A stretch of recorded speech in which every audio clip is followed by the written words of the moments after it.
Vídeo del segundo bloque, sistemas de partículas y sólidos rígidos. Este vídeo va a tratar acerca del movimiento de las bicicletas. Para empezar, como se trata de un sólido rígido, esta cumple los principios del movimiento, conocido como las leyes de Newton.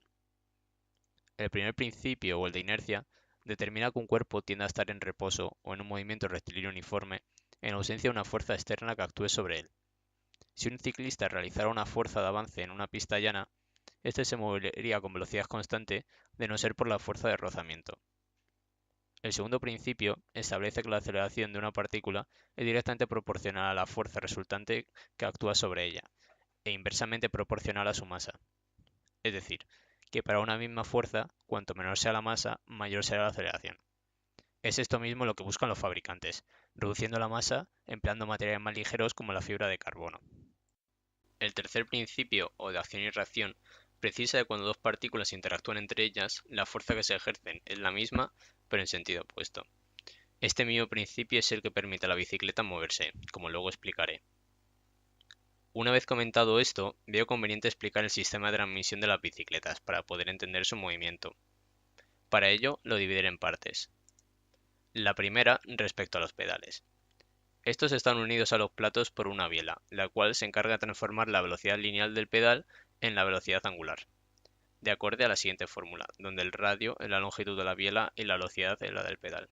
El segundo, respecto a la cadena. Se produce la transmisión de energía cinética entre platos y piñones por medio de una correa o de una cadena.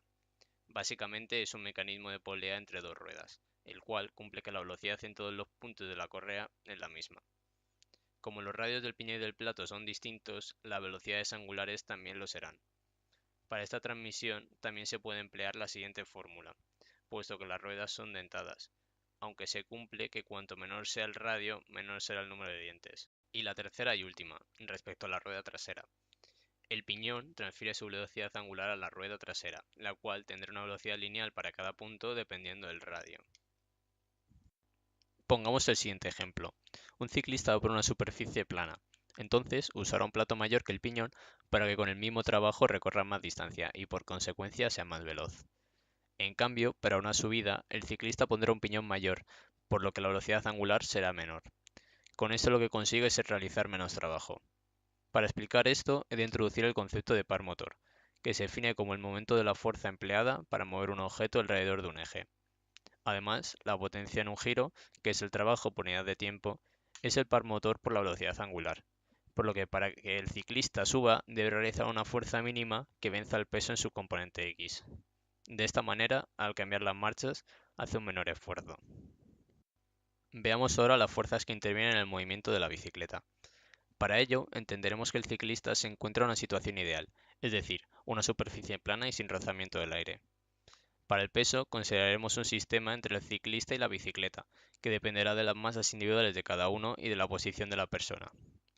Las fuerzas normales se encuentran en los puntos de apoyo de cada bicicleta y anulan el peso en el eje vertical. En cuanto a la fuerza de rozamiento, estas se sitúan en los puntos de las ruedas que están en contacto con el suelo. Contemplaremos un sólido rígido rodando por una superficie indeformable. De esta forma se cumplirá la condición de rodadura y las fuerzas de rozamiento serán estáticas. Y por último, la fuerza de avance responsable del movimiento del sólido. La fuerza de transmisión, al estar apoyada la bicicleta en el suelo, tiende a empujar la tierra hacia atrás, y como resultado del tercer principio, se crea una fuerza de reacción que hace que el vehículo avance. Einstein le dedicó a su hijo por carta la siguiente cita: la vida es como montar en bicicleta.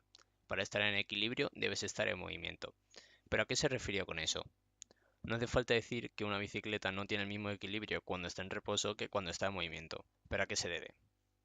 Para el primer caso, cuando está en reposo, se sabe que es imposible mantener la bicicleta sobre sus dos ruedas en posición vertical, ya que el más mínimo movimiento desplazaría su centro de masas desestabilizándola. Para esto mismo, llevan las patas de cabra o apoyamos la pierna formando un triángulo que contenga el vector peso. Algo parecido ocurre cuando vamos montados en ella, pero con una baja velocidad. Para equilibrarla y no caernos, cuando se inclina hacia un lado, aunque lo hagamos de manera inconsciente, giramos el vehículo en ese sentido, ya que según el principio de acción y reacción, la bicicleta generará una fuerza opuesta de misma magnitud y sentido contrario que nos estabilizará. Ahora sí, Cuando la bicicleta va con una velocidad considerable, se mantiene recta, aun sin usar las manos hasta que su velocidad se reduce lo suficiente como para que vuelva a ser inestable, como se puede ver en el vídeo. Esto se debe al momento angular, que tiende a conservarse. Este se define como el producto de la inercia por la velocidad angular, y la inercia es la resistencia de un objeto giratorio al cambio de la dirección de su eje. Por lo tanto, cuanto mayor sea la velocidad angular de las ruedas, más estable será la bicicleta. Como se puede ver en esta experiencia, si se aplica una fuerza lateral y ésta se vuelve a su posición de equilibrio, se dice que el sólido es estable.